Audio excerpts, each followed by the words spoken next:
Indian economic reforms. So Indian కంట్రీలో economic reforms అనేవి వచ్చినాయి.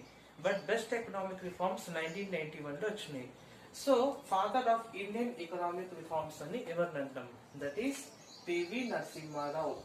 1991 లో ఏవైతే ఎకనామిక్ రిఫార్మ్స్ ఇండియన్ కంట్రీ చేసిందో అది మన ఇండియన్ డెవలప్మెంట్ కి లైక్ ఒక రీజన్ గా మారింది.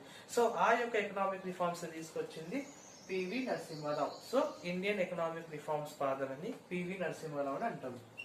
అండ్ ఫిఫ్త్ క్వశ్చన్ వచ్చేసి first state to implement UCC. అసలు యూసిసి అంటే ఏంది? Uniform civil code. So uniform civil code ని ఇంప్లిమెంట్ చేసిన first state in India, that is Uttarakhand. అసలు యూసిసి అంటే ఏంది? That is uniform civil code. అంటే ప్రతి రిలీజన్ కి వాళ్ళకంటూ కొన్ని రూల్స్ రెగ్యులేషన్స్ అని ఉంటాయి. బట్ యూసిసి అనేది ఎటువంటిదంటే ఒకవేళ అది ఇంప్లిమెంట్ అయితే ఏ రిలీజన్ కి సంబంధించిన వాళ్ళైనా అందరికీ ఈక్వల్ లాస్ ఉండాలా అన్ని ఆస్పెక్ట్స్ లో. సో దాన్ని ఇంప్లిమెంట్ చేసిన ఫస్ట్ స్టేట్ వచ్చేసి ఉత్తరాఖండ్. అండ్ మన సిక్స్త్ క్వశ్చన్ వచ్చేసి Barsingsar solar power plant is located in which of the following state?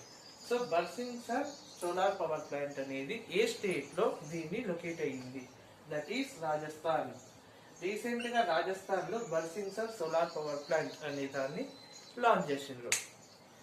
ఎందుకు రాజస్థాన్ లోనే? బికాస్ రాజస్థాన్ లో హీట్ అనేది ఎక్కువగా ఉంటుంది. సోలార్ పవర్ ప్లాంట్ అంటే ఏంది? హీట్ అనే దాన్ని అబ్జర్వ్ చేసుకొని వాటిని ఎలక్ట్రిసిటీ లాగా కన్వర్ట్ చేస్తాం. సో అందుకని రాజస్థాన్ లో బిల్డ్ చేసినాం. So these are the 6 questions. ఈ 3 క్వశ్చన్స్ లో ఇంపార్టెంట్ క్వశ్చన్ వచ్చేసి ఇది father of Indian economic reforms, that is P V Narasimha Rao. And second important question వచ్చేసి ఇది యూసిసిని ఇంప్లిమెంట్ చేసిన first state, that is Uttarakhand. ఓకేనా? So these are the 6 questions అనమాట.